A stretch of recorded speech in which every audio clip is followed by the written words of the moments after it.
Bismillahirrahmanirrahim. Alhamdulillahirabbil alamin. Wassalatu wassalamu ala asyrafil anbiya wal mursalin nabiyina Muhammadin wa ala alihi wa ashabihi ajma'in. Amma ba'd. Khana fi din jazakumullahu rahimakum. Melanjutkan masih berkaitan dengan permasalahan amar ma'ruf nahi mungkar. Berikut adalah dijelaskan oleh Ibnu Qudamah rahimahullahu taala berkaitan dengan amar ma'ruf dan nahi mungkar terhadap para penguasa, di mana telah kita sebutkan pada pembahasan sebelumnya tentang tingkatan-tingkatan dari amar ma'ruf dan nahi mungkar ini, mana yang dibolehkan dan mana yang dilarang. Di mana yang dibolehkan dalam amar ma'ruf, menegakkan amar ma'ruf nahi mungkar kepada penguasa adalah dua. Yang pertama, ta'rif wal wa'd. Ta'rif, memberitahu dan menasihati. Juga tentang masalah nasihat kepada penguasa sudah ada pembahasan tersendiri.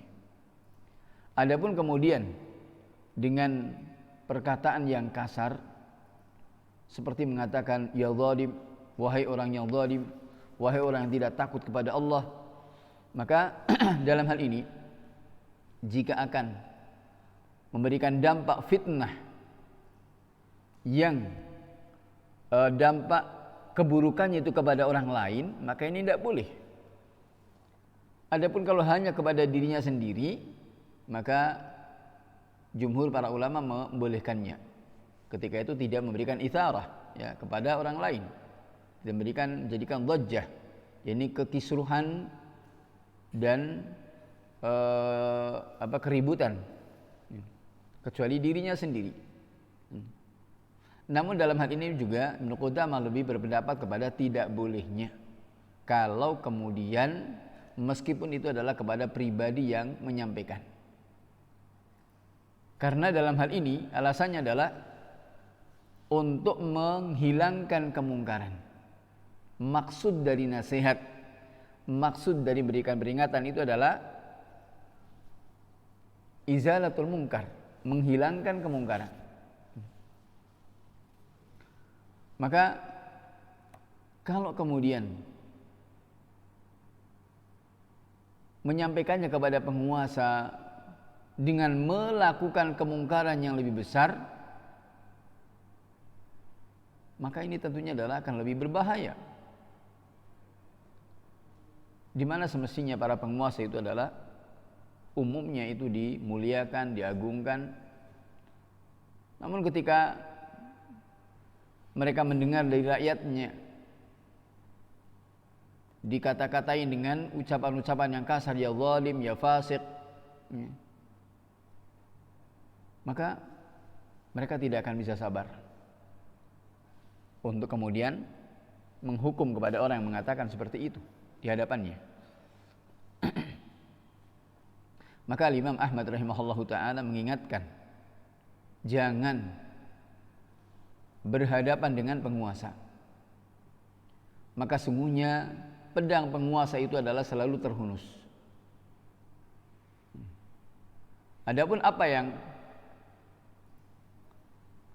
terjadi dari para salaf, para ulama terdahulu, di mana mereka berhadapan dengan para penguasa, hal itu keadaannya berbeda. Penguasa dahulu mereka memuliakan kepada ilmu, mereka memuliakan kepada para ulama.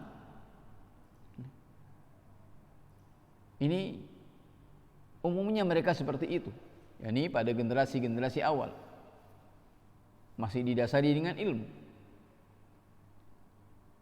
Bahkan alim itu adalah menjadi penguasa. Dan umumnya seorang qadhi itu adalah dari para ulama,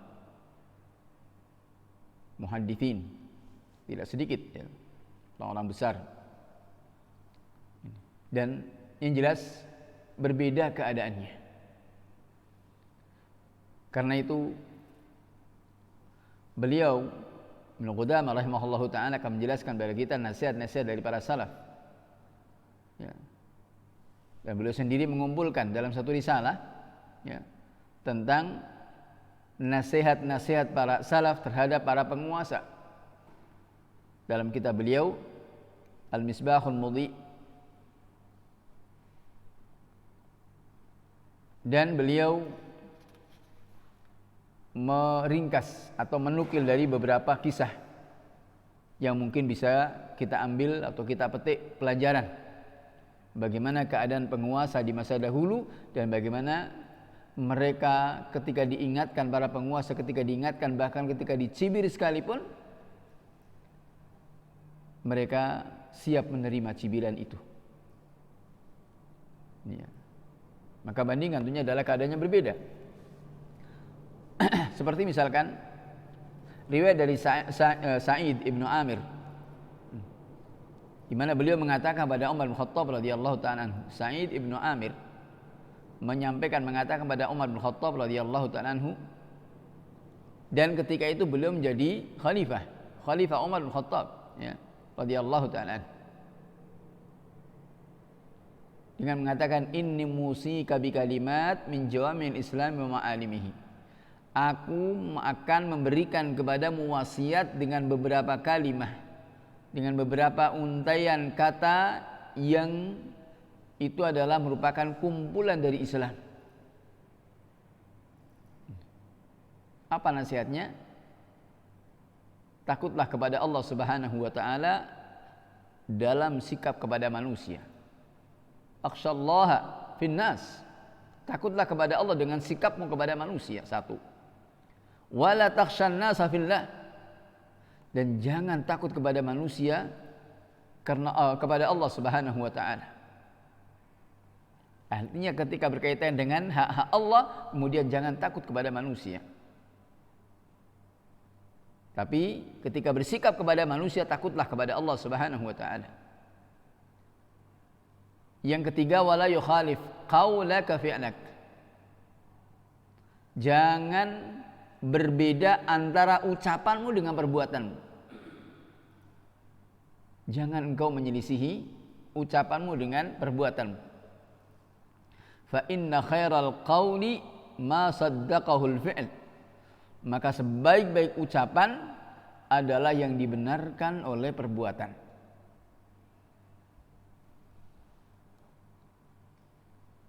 Ini yang ketiga. Yang keempatnya, wasiat yang keempatnya, wahib li qaribil muslimin wa ba'idihim ma tuhibbu li nafsika wa ahli baitik. Cintailah orang-orang dekat dari kaum muslimin dan yang jauh dari mereka apa yang engkau cintai untuk dirimu dan keluargamu dan rumah tanggamu. Ini yang keempat. Jadi cintailah kepada kaum muslimin yang dekat atau yang jauh sama saja, sebagaimana cintanya apa yang kau cintai untuk dirimu sendiri dan juga untuk keluargamu. Yang kelima, wa khaddil ghamarat ila al-haqqi haitsu alimtahu. Jadi kembalikan berbagai penyimpangan kepada yang hak di mana engkau mengetahuinya. Wala takhafu fillahi laumata laim. Jangan engkau takut pada Allah yang berkait karena Allah Subhanahu wa taala akan celaannya orang yang mencela. Jadi jangan khawatir, jangan takut kepada celaan orang-orang yang mencela. Ini 5. Qala, kemudian kata Umar dinasihati seperti itu mengatakan, wa man yastati dzalika ya Aba Sa'id. Siapa yang mampu untuk melakukan itu wahai Abu Sa'id? Qala man raqiba fi unuqihi mithla alladhi raqiba fi unuqik. Ya, ini kita lihat dinasihati dengan nasihat yang Masya Allah. Kalau kita mungkin sudah tertohok sekali dengan, meskipun maunya baik, dan ini penguasa pada, maka kita lihat bagaimana keadaan para penguasa dahulu.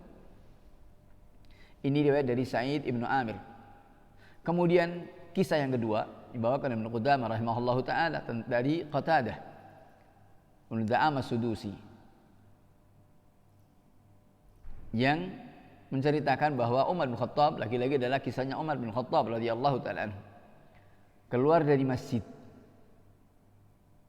Bersamanya adalah Jarud.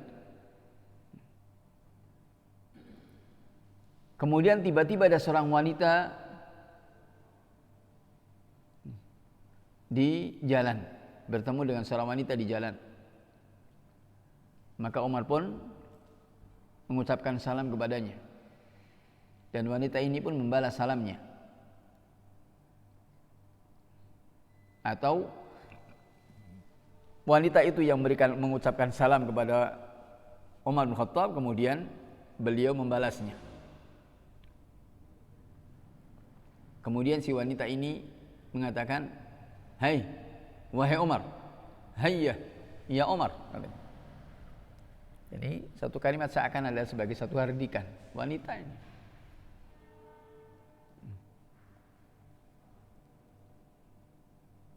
Mengatakan, ingat, engkau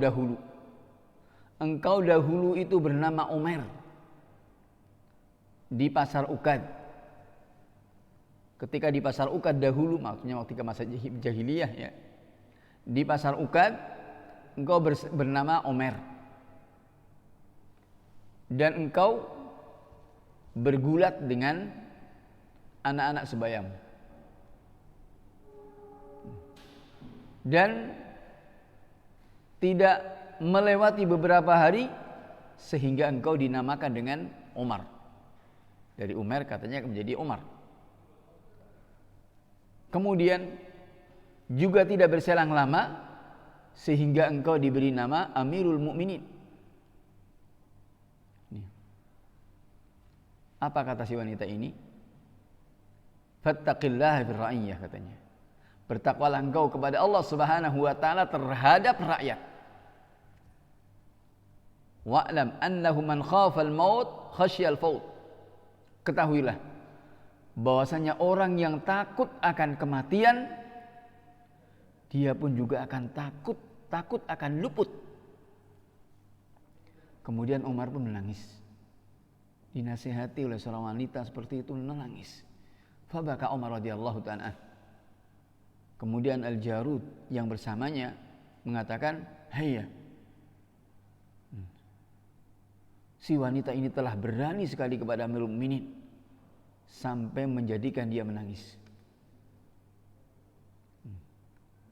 Ini menyampaikan si wanita, Jarud mengatakan, "Wahai wanita, engkau telah berani kepada Amirul Mukminin sehingga engkau menjadikan dia menangis." Apa kata Umar? Biarkan. Kemudian Umar balik bertanya kepada Jarud, "Tahukah kamu siapa wanita ini?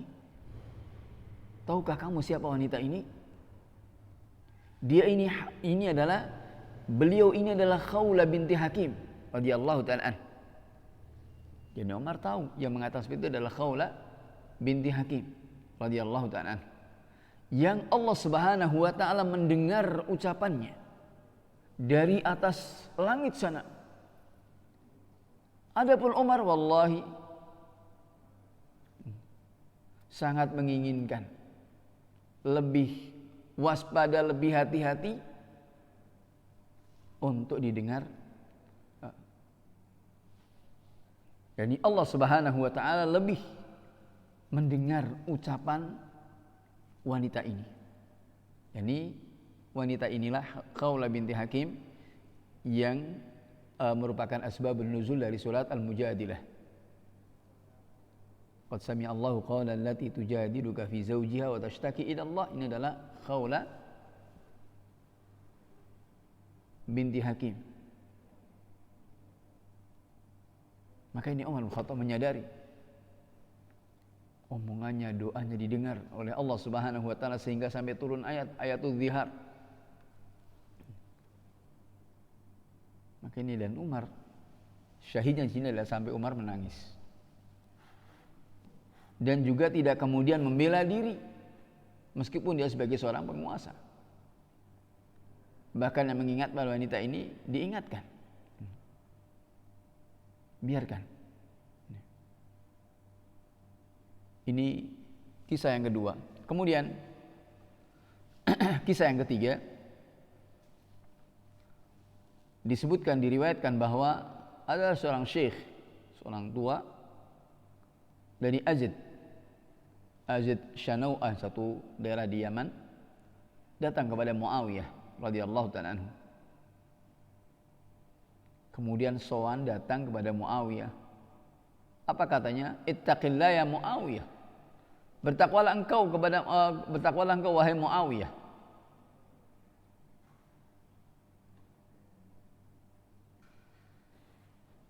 Bertakwalah engkau kepada Allah Subhanahu wa taala wahai Muawiyah. Ketahuilah, wa'lam annaka kull yawmin yakhruju ank. Ketahuilah bahasanya engkau setiap hari ada orang yang keluar darimu. Dan setiap malam datang kepadamu. Tidak menambah dunia itu kecuali semakin jauh. Dan juga tidak menambah akhirat kecuali semakin dekat.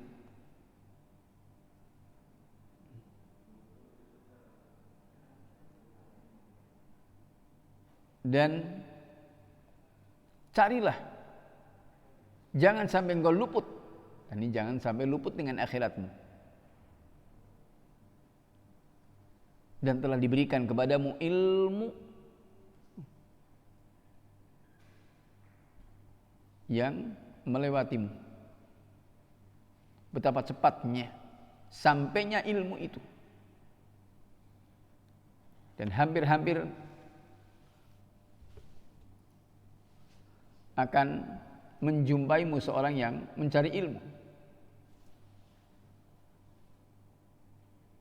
Dan sungguhnya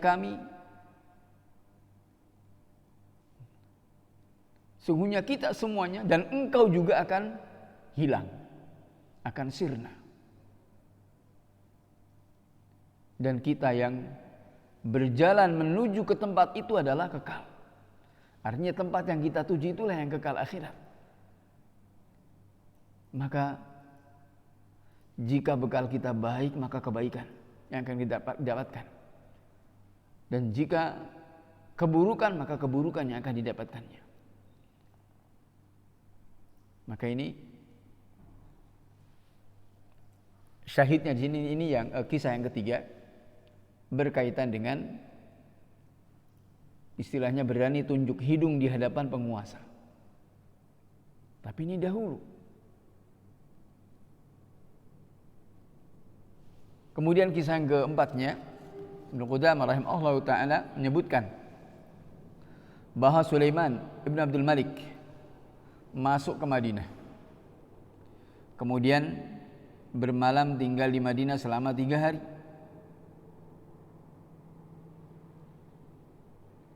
Kemudian beliau bertanya, tidakkah ada di sini satu orang dari orang-orang yang pernah menjumpai para sahabat Rasulullah sallallahu alaihi wasallam untuk menyampaikan hadis kepada kami? Jadi menanyakan, adakah dari para tabi'in di sini yang pernah bertemu dengan salah satu dari sahabat Rasulullah sallallahu alaihi wasallam untuk menyampaikan hadis kepada kami? Maka disampaikan kepada beliau, di sini ada seorang yang bernama Abu Hazim. Kemudian diperintahkannya untuk datang, kemudian datang. Kata Sulaiman ibn Abdul Malik mengatakan, wahai Abu Hazim, ada apa dengan kekasaran ini?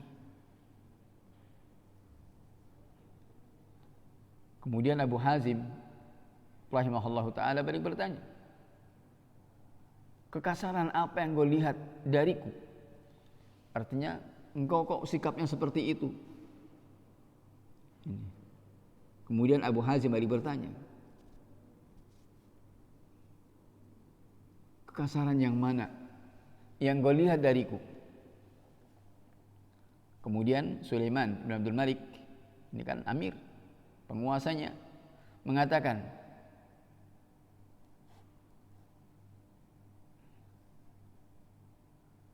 datang kepadaku wajah-wajah Madinah ini, orang-orang Madinah semuanya, namun engkau tidak mau datang.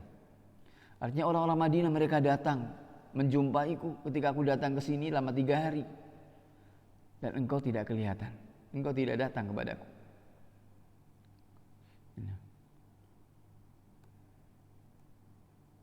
Maka kemudian Abu Hazim mengatakan, apa yang terjadi antaraku dengan dirimu? Suatu hal yang perlu diketahui, maka aku akan datang kepadamu karena itu.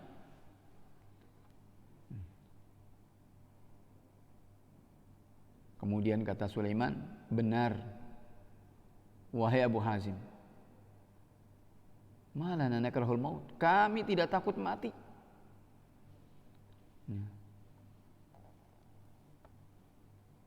Qala, kemudian kata Abu Hazim, karena kalian itu telah memakmurkan dunia kalian dan kalian telah rusak akhirat kalian,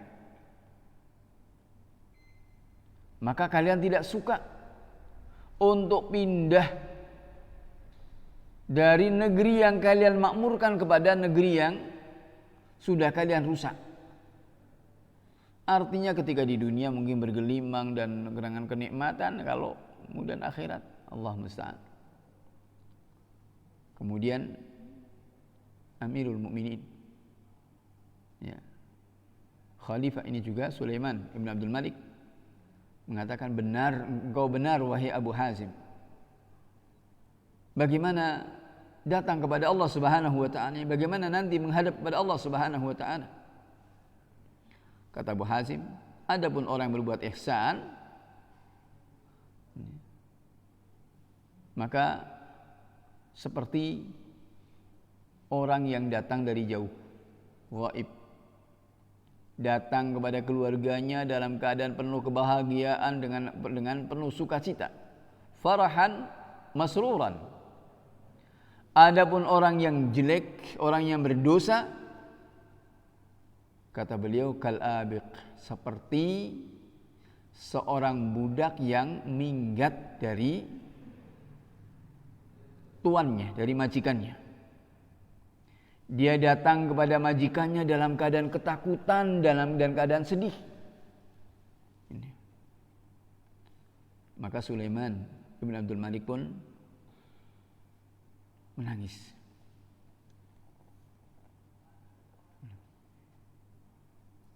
Sembari mengatakan kalimat yang hardikan kepada dirinya sendiri, dan mengatakan, apa bagian kami di sisi Allah Subhanahu wa taala, Abu Hazim? Apa bagian kami di sisi Allah Subhanahu wa taala, wahai Abu Hazim?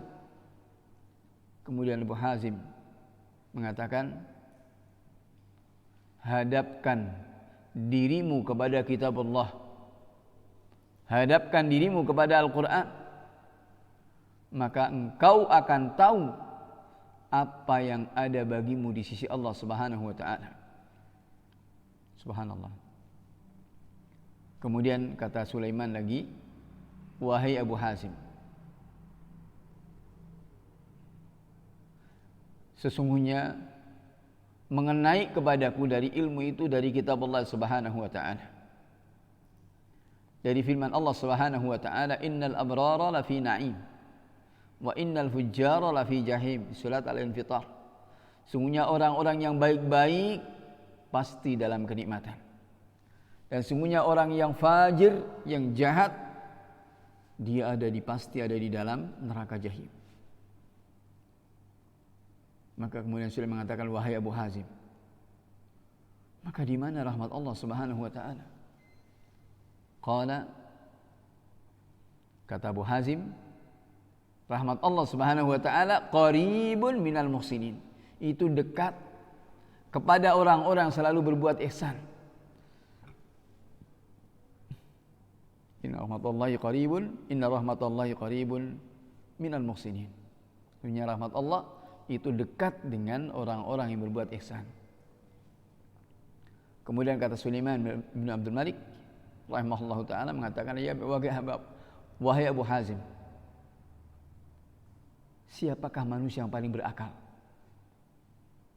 Siapakah manusia yang paling berakal? Qala, kata beliau, orang yang mempelajari hikmah dan mengajarkannya kepada manusia. Jadi orang yang mempelajari sunnah dan mengajarkan kepada manusia, itu manusia yang paling berakal. Orang yang belajar sunnah dan mengajarkannya kepada manusia. Kemudian Sulaiman bin Abdul Malik rahimahullah ta'ala bertanya lagi, siapakah manusia yang paling dungu? Qala, kata Abu Hazim, orang yang paling dungu, manusia yang paling dungu adalah orang yang menjatuhkan, melemparkan dirinya dalam hawa nafsu, pada keinginan seseorang yang dia itu zalim, maka dia menggadaikan akhiratnya untuk dunianya, untuk dunia orang lain. Dia menjual akhiratnya demi mendapatkan dunia orang lain, yang itu artinya tidak ada di tangannya.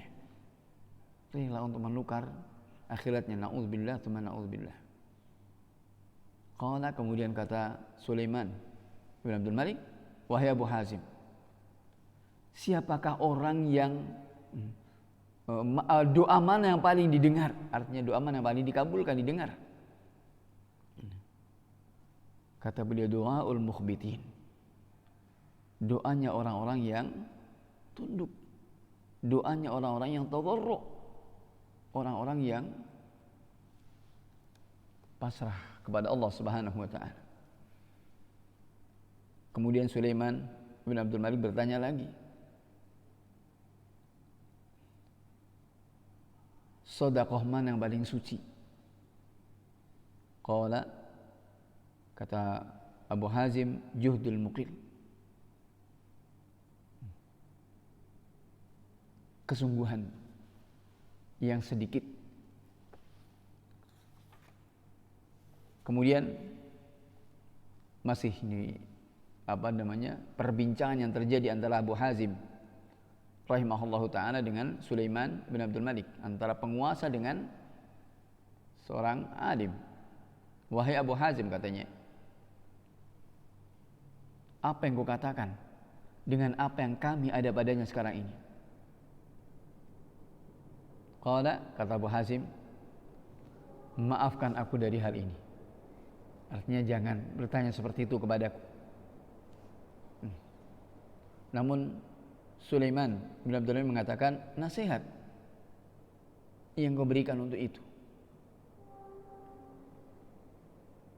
Kata Abu Hazim mengatakan, sesungguhnya manusia itu, mereka mengambil perkara ini, mengambil kekuasaan,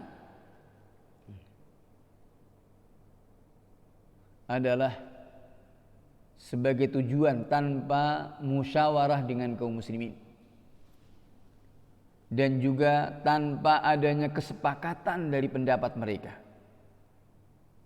Maka mereka mengalirkan darah karena untuk itu, dalam rangka mencari dunia, untuk mencari dunia sampai mereka mengalirkan darah.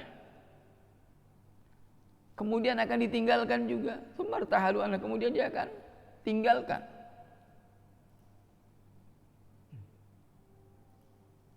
Kemudian seandainya apa yang mereka katakan, apa yang dikatakan pada mereka, maka sebagian orang-orang yang menjadi kawan duduknya mengatakan, seburuk-buruk apa yang kau katakan wahai Syekh. Jadi ada dari orang-orangnya Sulaiman bin Abdul Malik yang mencela kepada Abu Hazim, seburuk-buruk perkataan adalah apa yang kau katakan tadi wahai Syekh. Kemudian Abu Hazim mengatakan, kadzabt, engkau telah dusta. Sungguhnya Allah Subhanahu wa ta'ala telah mengambil perjanjian dengan para ulama untuk menjelaskannya kepada manusia dan tidak menyembunyikannya. Kemudian kata Sulaiman bin Abdul Malik, wahai Abu Hazim,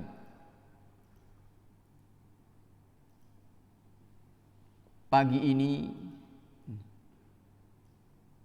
kita mendapatkan engkau telah memberikan bagian itu dari kami dan juga bagian darimu.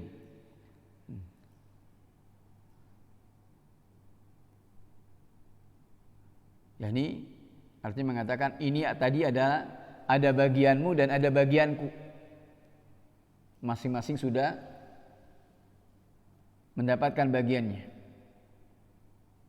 Qala, kata Abu Hazim, a'udzubillah min dzalik. Aku berlindung pada Allah Subhanahu wa taala dari hal itu. Kata Sulaiman, kenapa?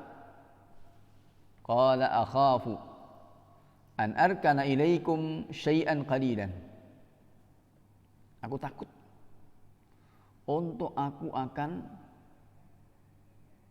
bersandar pada kalian karena sesuatu yang sedikit. Kemudian akan mencicipi kepadaku dari lemahnya kehidupan dan juga lemahnya kematian.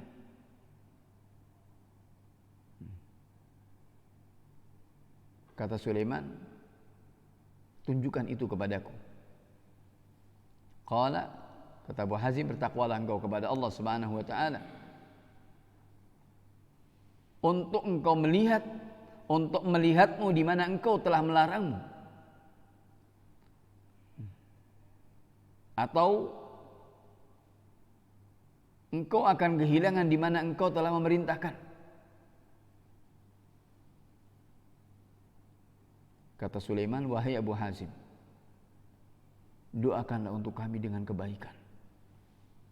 Faqala, kemudian kata Abu Hazim berdoa, ya Allah, jika Sulaiman ini adalah penguasamu, jika Sulaiman ini adalah wali, artinya adalah penguasa yang dipilih oleh Allah Subhanahu wa taala, maka mudahkanlah dia. Mudahkanlah dia kepada kebaikan. Namun jika tidak demikian, bukan karena pilihan, maka tuntunlah dia kepada kebaikan dengan ubun-ubunnya. Kemudian kata Sulaiman Ibnu Abdul Malik, setelah didoakan kebaikan oleh Abu Hazim, wahai budak, datangkan 100 dinar. Kemudian 100 dinar itu diberikan kepada Abu Hazim. Wahai Abu Hazim, ambil ini. Namun Abu Hazim mengatakan, aku tidak butuh itu. Aku tidak membutuhkan itu. Untukku dan untuk selainku pada harta ini adalah ada teladan.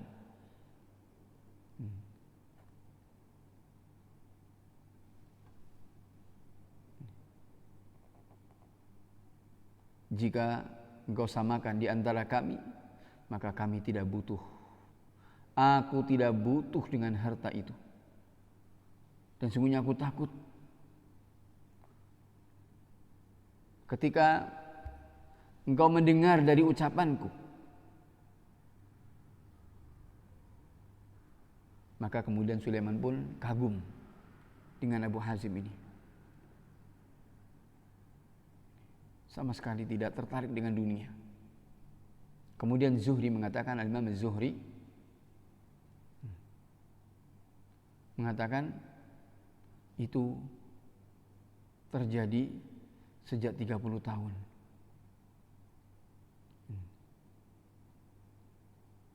Tidak mengajak bicara. Kemudian Abu Hazim mengatakan, karena engkau lalai kepada Allah Subhanahu wa taala, maka Allah pun melalaikan.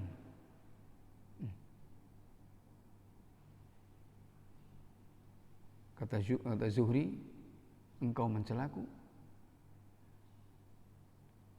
Kemudian kata Sulaiman, bahkan engkau mencela dirimu sendiri. Tidakkah engkau tahu bahwa antara tetangga dengan tetangga yang satu itu punya hak? Kemudian kata Abu Hazim, sesungguhnya Bani Israel ketika mereka di atas kebenaran, maka ulama itu, penguasa itu butuh kepada para ulama.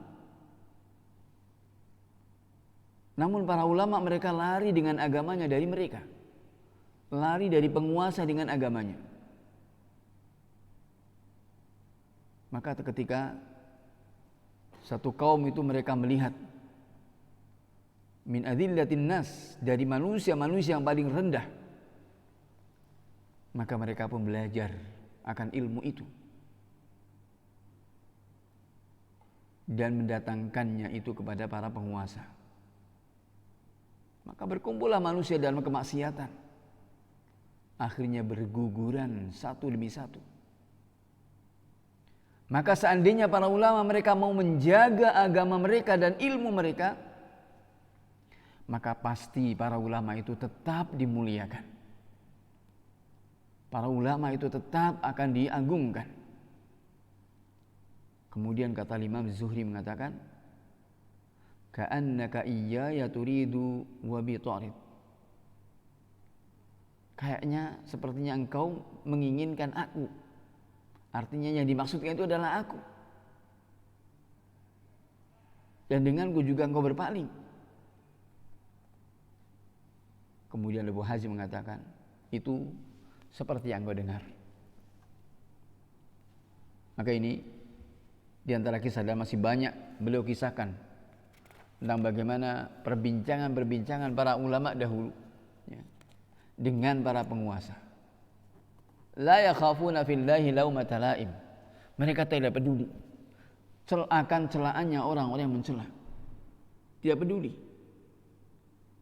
Maka inilah tentunya keadaan yang berbeda antara penguasa dahulu yang mereka memang umumnya adalah cinta kepada ilmu dan ulamanya, mengagumi kepada para ulamanya, mengagungkannya.